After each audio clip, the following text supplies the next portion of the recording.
পণ্যের সরবরাহ বৃদ্ধি আর তদারকি সংস্থার নজরদারির পরও সহনীয় পর্যায়ে আসেনি নিত্যপণ্যের দাম। এখনও বেশিরভাগ পণ্যে কেজি প্রতি বাড়তি গুনতে হচ্ছে 30 থেকে 100 টাকা পর্যন্ত। ফলে বাধ্য হয়ে পণ্যের তালিকা কাটছাঁট করছেন অনেকে। রঞ্জিবুল মিজানের রিপোর্ট।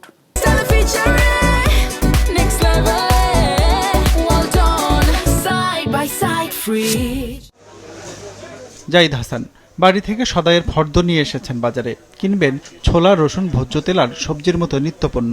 বাজারে এসে দেখলেন বেশিরভাগ পণ্যের দামই চড়া। বাড়ি থেকে আনা হিসেবে টাকার সঙ্গে মিলছে না কিছুই। তাই তো বাধ্য হয়ে কমিয়ে দিতে হয় কয়েকটি পণ্যের পরিমাণ। কিছু পণ্য বাদ দিতে হলো তালিকা থেকে। আমাদের কিন্তু আসলে নাভিশ্বাস উঠে গেছে। যারা একবার পথে পথে ঘুরে, এদের তো এটা মানুষের কাছে হাত চায়া কিছু চলতেছে, কিন্তু আমরা যারা মধ্যবিত্ত নিম্নবিত্ত, আমরা যারা বেতন উপরে চলতেছি, আমরা কিন্তু মানুষের কাছে চাইতে পারতেছি না।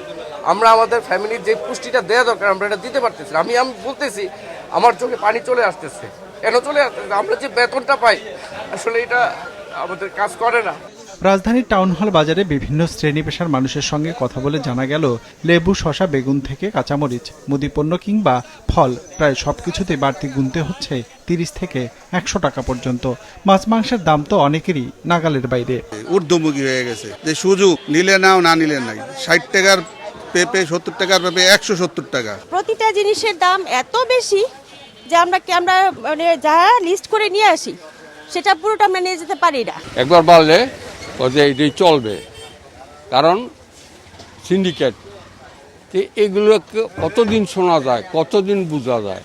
সরকারি সংস্থা trading corporation of Bangladesh TCB যে 20 থেকে 22টি পণ্যের দরের তালিকা করে, তার মধ্যে মাসের ব্যবধানে দর বেড়েছে 12টির। এর মধ্যে সবথেকে বেশি বেড়েছে বেগুনের দাম 30%, কাঁচামরিচে এই হার 28% আর লেবুর দর বেড়েছে 50%-এর মতো। এমন বাস্তবতায় নিত্যপণ্যের মূল্য স্থিতিশীল ও সরবরাহ স্বাভাবিক রাখতে ঢাকা সহ সারা দেশে নিয়মিত অভিযান পরিচালনা করছে জাতীয় ভোক্তা অধিকার সংরক্ষণ অধিদপ্তর। প্রতিদিন ঢাকা মহানগরে আমাদের 13টা টিম বাজার মনিটরিং কার্যক্রম পরিচালনা করছে।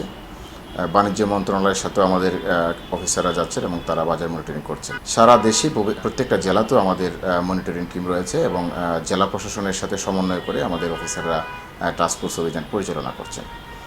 আমাদের মূল যে উদ্দেশ্য সেটা হচ্ছে যে বাজার যাতে স্বাভাবিক থাকে, স্থিতিশীল থাকে এবং দ্রব্যমূল্য যাতে সহনীয় মাত্রায় থাকে।